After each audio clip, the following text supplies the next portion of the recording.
Check out this video of an electric car charging station in Seattle back in April. This guy here takes a charging cable, makes sense so far, and puts it in the back of his truck. Odd place to juice up, I suppose. And then, oh, this one over here cuts another cable, and that first guy, yep, throws that in the back of the truck too. Now here's a shocker, pun intended given the voltage, but these cables don't belong to these guys. They belong at this Electrify America station. We unfortunately have seen a little bit of an uptick in vandalism of late.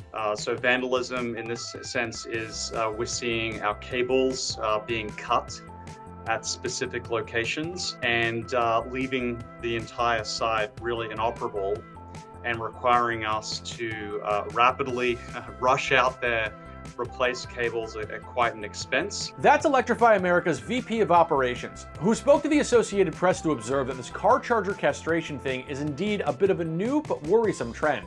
In the last, say, 2 years ago, we would see maybe a cut cable once every 6 months. We're seeing repeated instances on a monthly basis. Yeah, just through May of this year, the company claims it's had 100 of these things snipped off, more than all of last year combined. And here's the weird thing. These cord cutters don't appear to be taking out their revenge on Max raising its prices again, or EV drivers that shame ICE drivers. That's internal combustion engine drivers, not cool drivers. Instead, EV charging cables are apparently being targeted because they contain highly conductive copper wiring. Yes, it's believed these EV charging cables are being stolen and stripped down like some old house in Detroit because of the copper wire inside of them. The type of pilfering the FBI has been calling a threat to critical infrastructure since 2008, and fetches a primo price given copper's been reaching record highs on global markets these days. But snipping off a car charger here and there isn't quite the same as, I don't know, making off with an entire bridge's worth of the stuff, like thieves keep doing to this poor damn bridge in Los Angeles. I think you can probably get between $15 and $20 per cable. The cables are not that long. You're talking 7 or 8 foot.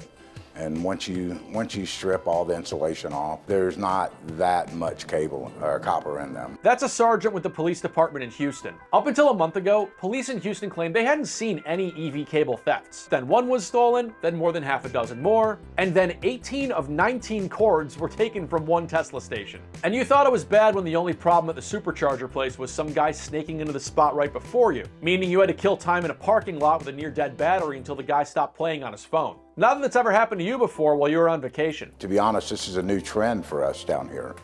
So once that trend began, once we noticed it, when the very first one happened, I personally went out to the scene. And again, keep in mind, we have folks that don't have home charging that are relying exclusively on our network to use their EVs, again, to take their kids to school or get to work or get to medical appointments.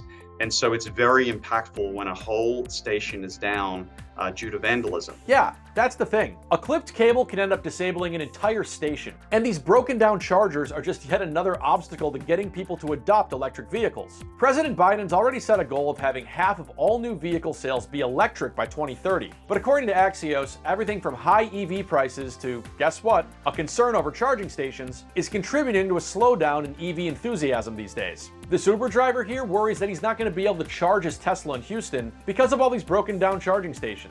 For most people, if you came here and you couldn't charge here for whatever reason, if they were stolen, then you could go to another one. But again, if they're vandalizing, the stations, then who knows, that one could be, hit too. While there's nothing here that we can do to help keep your car charged, we can help keep you informed with new weird and interesting news stories each and every day. Just subscribe to @TheNewsRefresh and that'll do it.